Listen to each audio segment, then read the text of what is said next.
В общем-то, нет больших сомнений о том, что, по крайней мере, в конце Бронзового века те территории, на которых мы с вами живем, населяли люди, говорившие на каких-то финно-угорских языках, не факт, что еще финно-пермских.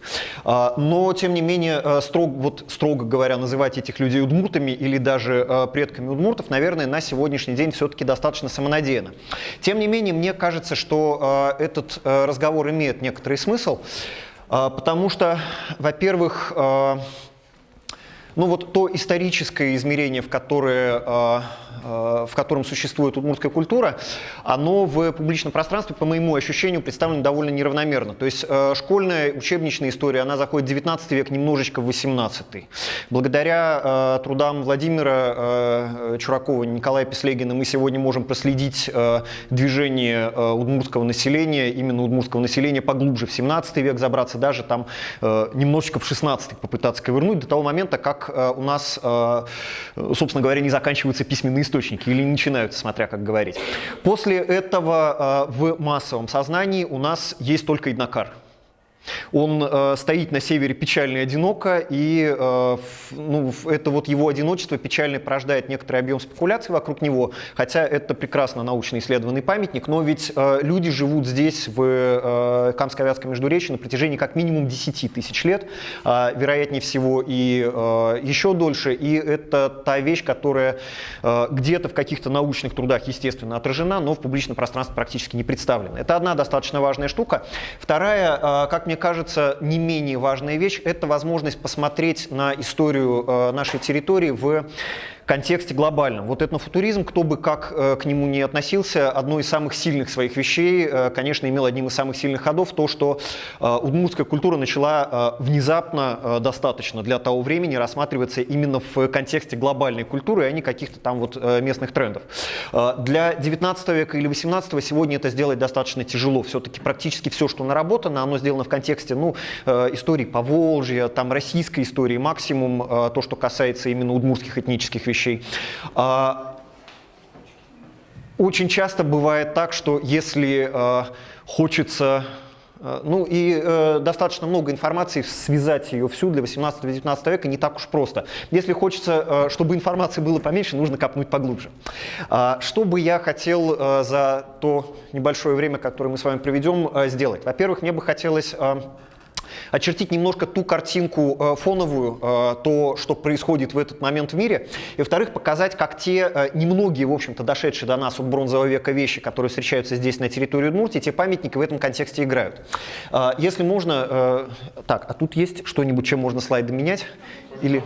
Просто говорить. Он поменялся. Ага, спасибо. Вот, значит, пора. Не пора. Где-то с 8-го тысячелетия до нашей эры люди начинают экспериментировать с металлом. В конце 4-го тысячелетия происходит взрыв. Люди осваивают технологию бронзы, и это коренным образом меняет историю всей Евразии. Ну, собственно говоря, вот на картинке представлено в Причерноморье в первую очередь, Причерноморье, Малая Азия, те места, где с бронзой впервые начали работать массово и хорошо. Это меняет ситуацию в Евразии практически полностью, потому что если в каменном веке мы с вами практически везде имеем печальных ребят, которые более или менее статично сидят на своем клочке земли и никуда не двигаются. Бронза, во-первых, позволила создавать более совершенные орудия, позволила быстро развивать хозяйство, быстро переходить к производящему хозяйству, накапливать богатство, увеличивать коллективы людей, ну и, естественно, привела к тому, что люди стали гораздо мобильнее. Если можно, следующий слайд. Это все можно проскочить, это все неинтересно. Вот. Мегалитические сооружения люди любили всегда, их можно видеть и в каменном веке, но вот в эпоху бронзы появилась мода. Законодатели мод, естественно, те ребята, которые бронзу освоили лучше всех, Причерноморье, Средиземноморье. Вот, например, замечательная мода на гигантские погребальные комплексы с большими насыпными курганами на них, вот Микенские гробницы знаменитые, можно следующий. Ну вот, чтобы представлять себе масштаб, это 2-е тысячелетие до нашей эры, самое начало, следующий, пожалуйста. Золотище, которое все страшно любят, маска Агамемнона, все это публикуется в учебниках истории, это все, более или менее краем глаза когда-то видели. Следующий слайд, пожалуйста. Вот на эту печатку, пожалуйста, обратите внимание, царская печать, тут сидит царь, и ему кто-то что-то несет, какие-то Зверообразные ребятки. Вот. За счет того, что это эпоха действительно возросшей мобильности, колесницы и морские каботажные путешествия, то, чего не было в каменном веке, и то, что в эпоху бронзы появилось, возникает та штука, которая называется интернациональный стиль элиты. Если можно, следующий слайд. Вот это Великобритания, это Уэссекс. Это страшно далеко от Греции, но посмотрите, в начале эпохи бронзы у нас появляется мода на курганные захоронения и здесь. Видели, что уважаемых людей хоронят в курганах? Давайте над своими, если мы не можем из камня сделать, то хотя бы из земельки что-нибудь насыплем. Следующий, пожалуйста. Ну вот оно такое. Это, конечно, не те толосы гробницы, которые мы с вами видели, но тем не менее кое-что. Ага. Еще дальше. Швеция совсем уж периферия эпохи бронзы, в общем, довольно страшная дыра. По тем временам середина второго тысячелетия, но за несколько столетий мода докатилась до туда. Вот у нас каменный курган. Дальше, пожалуйста. А вот у нас на стенах росписи. Смотрите, пожалуйста, что внизу происходит. Те же самые ребята, да, скопировали, как сумели. Все, что знали, все сказали. Понятно, что, в общем, технология работы с золотом на том уровне, на котором она была в Средиземноморье, тогда в Швеции была еще, наверное, недоступна. Вот. Но, тем не менее, символический ряд очень хорошо виден. Мы пока не можем четко говорить, что путешествуют люди, вещи или идеи, но каким-то образом на евразийских пространствах начинают достаточно широко циркулировать одни и те же вещи. И если кажется, что это только Европа, то это неправда. Посмотрите, пожалуйста, на колесницу. Наверху товарищ едет на лошадях. Колесница очень специфически изображена. Лошади еще более или менее приличные в профиль, а сама колесница развернута вот так, как книжечка. Можно следующий. Эта традиция изображения колесниц вовсе не шведская. Мы такие колесницы с вами видим там, где, собственно говоря, они получают наиболее широкое распространение, уже в евразийских степях, в Западной Сибири. Вот это вот петроглифы сибирские, которые изображают эти же самые вот такие вот распополамленные колесницы. И это то же самое пространство идей, которое захватывает практически всю Евразию в этот момент, по крайней мере там, где ребята имеют возможность более или менее свободно передвигаться. В Европе по рекам в меридиональном направлении, по степям, там, где возможность передвигаться есть, идеи кочуют достаточно широко. Следующий, пожалуйста. Ну вот, если мы с вами перейдем немножечко поближе к нашим с вами территориям, в общем-то, все равно можно выделить на основании того, что как изготавливается, какие предметы где изготавливаются, несколько очагов, несколько территорий локальных, которые отличаются друг от друга. Вот если видите Камско-Вятское междуречье, оно там прямо под Eurasian MP, металлургической провинцией, мы рядом с двумя достаточно большими такими общностями, зелененькими, вот этот вот зелененький такой, видимо, финно-угорский более или менее мир. Тут на юге, в степях поволжских, срубники, так называемые ребята, у которых специфическая традиция погребений, срубная культура. Вот то, что называется Андроново комьюнити, это достаточно далекие, ну нельзя сказать, что прямые потомки, но тем не менее какие-то дериваты пресловутого Аркаима. Аркаима Синташты, вот этих вот зауральских городов-государств. Следующий, пожалуйста. Так, давайте прокатим все слайды про технологию, чтобы не мучиться. Это, в общем, более или менее неинтересные вещи. Вот, если можно, предыдущий слайд тормознем. Фишка в том, что работа с металлом, еще раз повторюсь, это достаточно сложная и достаточно престижная технология. Во-первых, в отличие от железа, которое потом произведет революцию в мировой истории, бронза создается на основе меди, которая есть не везде. А уж медь, присадки к меди, которые, собственно, позволяют получить хорошие крепкие сплавы типа олова, это вообще достаточно редкая штуковина. Вот это снимок с аэрофотосъемка Каргалинского рудного поля. Это современная Челябинская область, Зауралье. Можно видеть многочисленные норки. Эти норки – это древние шахты, где добывается металл. И этот металл обслуживал, по большому счету, всю вот эту вот евразийскую, ну, по крайней мере, степи, находящиеся сегодня на территории современной России и Казахстана.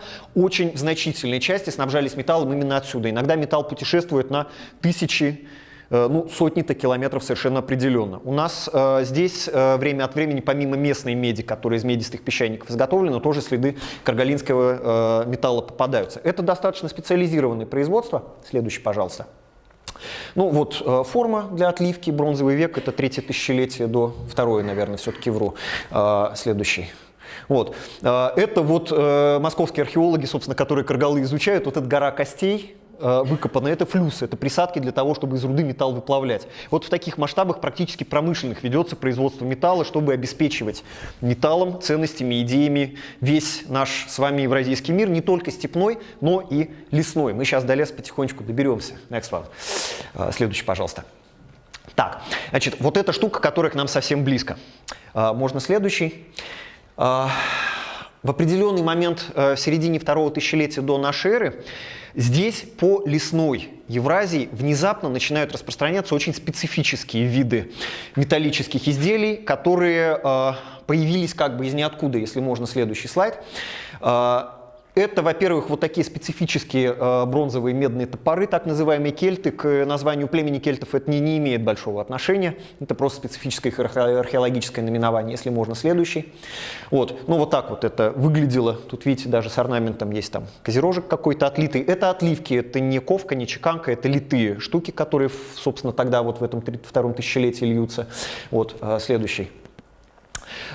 Специфическая штука, такая как наконечники копий из медно-серебряных и серебряно-золотых сплавов, белоны так называемые, которые, как правило, попадаются в погребениях, в достаточно богатых, достаточно знатных. Следующий. Ну вот можно видеть, что это все достаточно тонкая, достаточно сложная работа, особенно для тех времен, которые мы с вами привыкли представлять со всклокоченными какими-то там ребятами, которые живут у себя в землянке и время от времени выходят охотиться на медведя. Вот. Вот эти предметы, конкретно эти предметы, это находки из Турбинского могильника, который расположен на территории современной Перми, города Перми. То есть это вещи, которые уже проникают к нам сюда из этого глобального большого евразийского движения и которые здесь определенным образом местную историю меняют. Опять же, что из себя представляет Семенско-Турбинский феномен? Фишка в том, что эти вещи встречаются начиная от Восточной Сибири и заканчивая западными границами современной России на достаточно широком пространстве. Вот так, тут чуть-чуть, тут чуть-чуть, тут чуть-чуть. Что это такое? Опять же, большой вопрос. Мигрируют люди, как считалось, мигрируют вещи или мигрируют идеи. Но факт тот, что достаточно глухое по тем временам провинциальное лесное Прикамье оказывается связано с процессами, которые происходят во всей Евразии, и местные элиты пытаются копировать более или менее не безуспешно тот же стиль, который характерен для всех элит евразийских в этот момент вообще. Он, в общем-то, после того, как вот эти вещи были открыты, он является более или менее установленным фактом, более или менее достоверным. Пожалуйста, дальше. Чтобы, ну, вот это вот в увеличенном виде все эти самые белоны, все эти вот достаточно сложные технологии работы с разными металлами, которые одновременно используются в одном изделии. Давайте дальше. Ну вот самая роскошь, конечно, это уже не Турбины, если мне память не изменяет. Ну вот есть такие произведения искусства, достаточно тонкие. Угу. Так, ну и совсем дальше. На это можно долго любоваться, на всех этих лошадок. Это все очень интересно. Вот, ну, презентажка тут останется, если вдруг кто не налюбовался. Что мы имеем здесь у себя, в Удмуртском Прикамье? Можно следующий слайд. На самом деле имеем мы с вами не так уж много. Количество памятников эпохи бронзы, в отличие от следующих эпох, у нас с вами все-таки пока не сотни счет идет, а счет идет на десятки. Десятков этих, ну, буквально 3. И памятники это, конечно, не совсем уж выразительные такие, как бронзовый век в Греции или даже в том же самом Чивике. Как правило, до нас доходит очень немного. Если можно, вот там лежит коробка, ее можно пустить по рядам. Ее можно открыть, отправить посмотреть. Это основной наш археологический материал. Просто чтобы сравнить, что у нас было на слайдах и с чем археологи работают, почему, собственно говоря, мы... Значит, пока что наиболее исследованным в смысле именно открытых памятников у нас является именно территория Прикамья. Вот то, что в коробке, это сборы с реки Крыкмас. Сарапульский район, ну и немножко там уже получается Малопругин, Киясовский, да. Вот. Значит, это сборы с Крыкмаса, там определенным образом керамика эпохи бронзы есть кремень бронзового века, но памятников пока не открыто, то есть непосредственно места, где жили люди, мы пока что поймать не можем. Что мы об этих людях знаем, что мы можем о них говорить более или менее уверенно? Можно следующий слайд. Во-первых, благодаря раскопкам мы примерно понимаем, как выглядят следы жилищ. Это выглядит, может быть, не особенно презентабельно в реконструкциях, но тем не менее мы достаточно четко себе представляем, что, как правило, это у нас либо каркасно-столбовые жилища, вот такие шалашики более или менее простенькие, которые этнографически встречаются у удмуртов там, ну, может быть, и до сих пор встречаются, но на конец 19 века фиксируются совершенно определенно уже этнографией научной. Либо, следующий слайд, иногда попадаются срубно-каркасные жилища. Тут не совсем честно я поступил, украл картинку из не с удмуртского памятника, чтобы дать представление о том, как это выглядит, потому что эта реконструкция все-таки вот таких больших четырехкамерных жилищ у нас пока не открыта. Это не значит, что их не было, просто у нас нет материалов. Но есть очень характерные детали. Вот такие вот переходы между отдельными жилищами. Иногда комплекс жилищ на одной стоянке может достигать 5-6 отдельных камер, которые соединены переходиками. Это значит, что коллектив, который здесь обитает, это достаточно большой коллектив. Несколько десятков человек, 30, 40, 50 ребят, которые в основном занимаются, конечно, в это время еще охотой и собирательством. Производящее хозяйство как раз появляется в конце бронзового века. Мы сейчас на это с вами одним глазочком глянем, собственно, перед тем, как закончим разговаривать. Но с учетом того, какую роль охота и рыболовство продолжают играть в жизненном цикле финно-угорских народов, финно-пермских народов вплоть до нового времени, в общем-то, можно говорить, что они и тогда очень большое значение для нас имели. И, если можно, следующий слайд. Собственно говоря, с эпохи бронзы, опять-таки, живого материала, в силу того, что металл, как было сказано, из Карголов или откуда-то еще доходящий до нас, достаточно ценен. Археологам ничего не достается, все в переплавку, все во вторсырье. Вот. Ну, либо теряется и рассыпается, такое тоже бывает. До нас доходят две очень печальных категории материала. Это кремень, это камень, вот если там в коробочке посмотрите, есть коробок из-под парламента, там есть пара приличных каменных орудий, кремневый нож есть на пластине, да, такой достаточно выразительный. И есть несколько скребочков, все остальное там совсем грустное. И следующий слайд, пожалуйста, керамичка. Значит, с керамикой отдельный разговор, потому что всегда, когда начинаешь рассказывать об археологии людям, которые археологию в университете, например, не изучали, всегда задают вопрос, а на каком языке эти люди говорили? Вопрос чудовищно неудобный, потому что язык штука нематериальная и до наших дней доходит очень плохо. Хуже того, ну вот почему я сказал, что можно ли называть этих людей удмуртами, вопрос об этничности – это вообще, конечно, вопрос непростой. И не факт, что те люди, которые сегодня свободно говорят по-удмуртски, хорошо бы поняли удмурта 16 века, летописного удмурта или 17-го, который уже попал в источники. Вот. Если бы мы с вами встретили этих ребят, большой-большой вопрос, опознали бы, например, удмурты этнографически 18 века в них своих по каким-то деталям? Это большой вопрос. Я не готов на него ответить ни положительно, ни отрицательно, но что-то мне подсказывает, что долго бы они искали общий язык, хотя кое-какие детальки находятся и там. Археологи могут различать группы населения, которые у нас разные группы населения, которые на одной территории существуют, в первую очередь по каким-то маркерам вот этим популяционным, одним из которых является форма и орнамент на керамике. Орнамент керамический – это древний Инстаграм. Хотим себя зафиксить, свою идентичность. Мы орнамент оставляем на посуде такой, какой нас учили мама, папа, бабушка, дедушка, прадедушка, прабабушка. Эта штука достаточно устойчивая. Благодаря тому, что у нас повторяющиеся сочетания орнаментов встречаются более или менее регулярно, мы можем понимать, что вот эти ребята с этими явно состояли в каком-то родственном отношении, а вот эти, видимо, не очень дружат между собой. Вот такая посудка очень характерная. У нас получает и датировку, это начиная с 18 века до нашей эры, где-то 18-16, 18-15. И более или менее связывается с сеймой, вот с этими самыми прекрасными металлическими копиями из белонов и сплавов, потому что в одних памятниках на Урале, в Пермском краю с подобным металлом точно такие же сосуды, очень близкие к ним встречаются. Мы примерно понимаем, что это было более или менее одно и то же население. Финны, угры, неразделившиеся финно-угры, финно-пермяне, волжские финны. Бог его знает. Следующий слайд, пожалуйста. С середины второго тысячелетия до нашей эры, где-то вот на 300 лет, керамика меняется. Посмотрите, с одной стороны есть общие похожие элементы, те же зигзаги, те же геометрические орнаменты. С другой стороны появляются новые штуки. Заштрихованные треугольники появляются, какие-то тут меандров еще нет, есть еще меандры. Очень такие выразительные сосуды. Возникает вопрос, те же самые ребята изменились или нет? Или это какие-то люди, которые пришли откуда-то. Вот это, например, в чистом виде очень хорошо, четко складывается в Закаме, а потом фиксируется здесь у нас на правом берегу Камы. Уже такое ощущение, что в сложившемся виде, по крайней мере, пока что я обратного не видел переходных форм между сейминскими горшками и вот этими вот 15-13 век. Дальше, если можно, следующий слайд. Проходит еще какое-то время, на 300 лет новая мода. Вот эта мода очень специфическая. Помимо орнаментов, здесь, если подойти поближе, можно видеть на шейке сосудов такой своеобразный валик. Это очень специфическая штуковина, валиковая посуда – это не местные идеи, это тренд, который распространяется с Востока, с Алтая, по территории всей Евразии, вплоть до современной Европы. Судя по всему, эта валиковая посуда тащится с Алтая вместе с оловом, алтайское олово в какой-то момент становится основной присадкой к меди для того, чтобы получать высококачественные бронзы. И ребята, которые, естественно, что это, в общем, не поезд, который идет из Барнаула непосредственно там в Киев. Вот. Это многочисленные обмены там, от соседей к соседям, как тут перетащили, тут по речке сплавили, тут как-то еще.